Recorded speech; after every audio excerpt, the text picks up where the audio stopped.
पाठ 2 दादी माँ।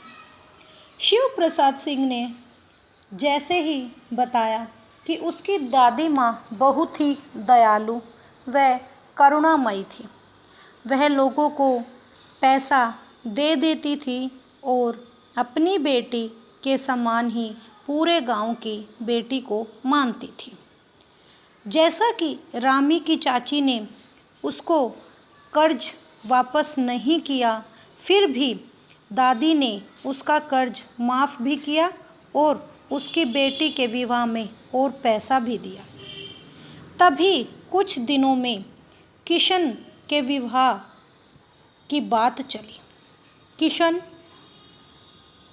लेखक शिव प्रसाद सिंह का भाई है।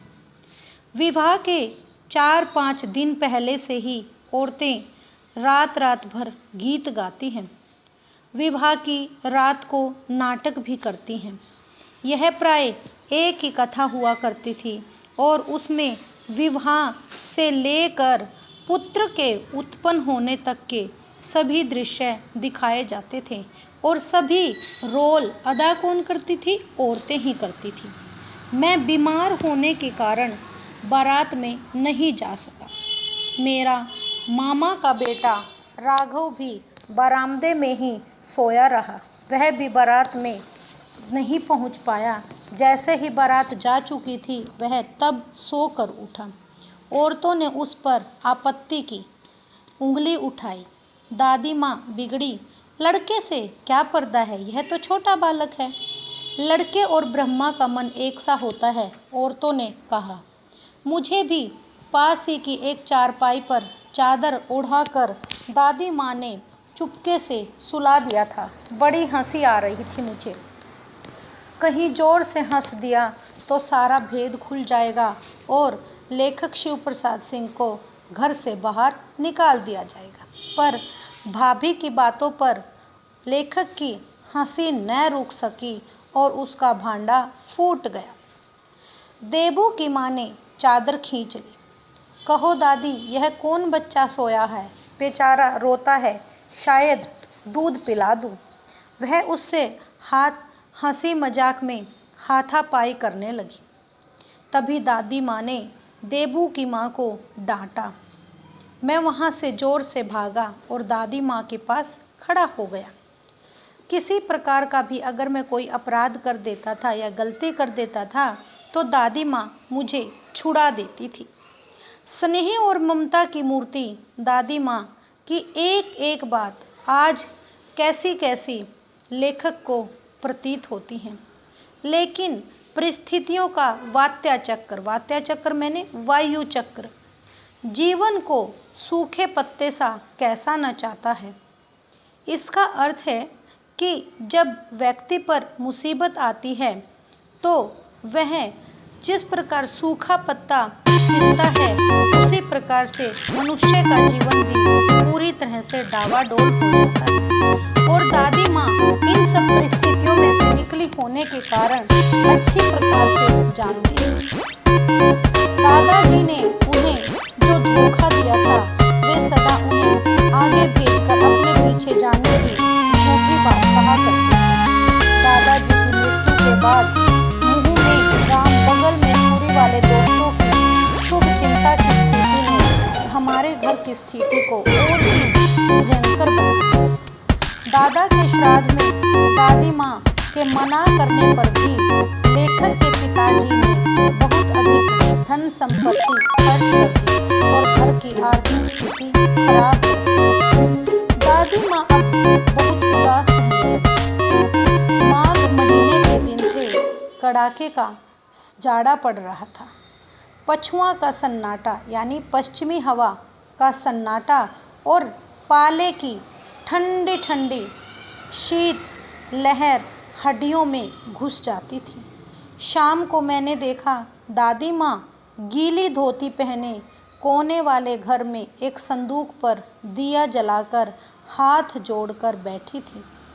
उनकी प्रेमपूर्ण आँखों में मैंने कभी आंसू नहीं देखे थे, लेकिन उस दिन मैं उनके पास बैठा रहा।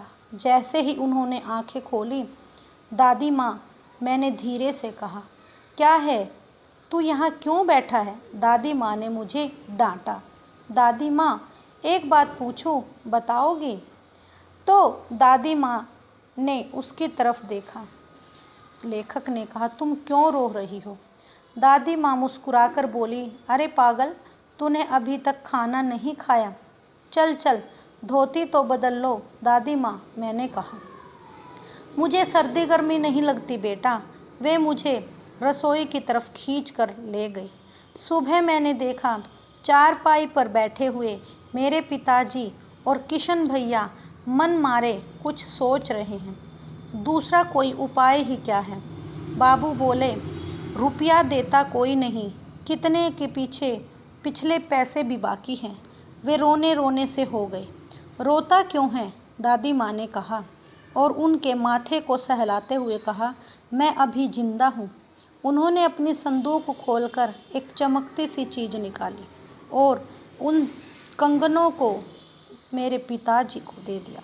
उनका गला भर आया। मैंने इसे पहना नहीं है, दादी माँ ने कहा।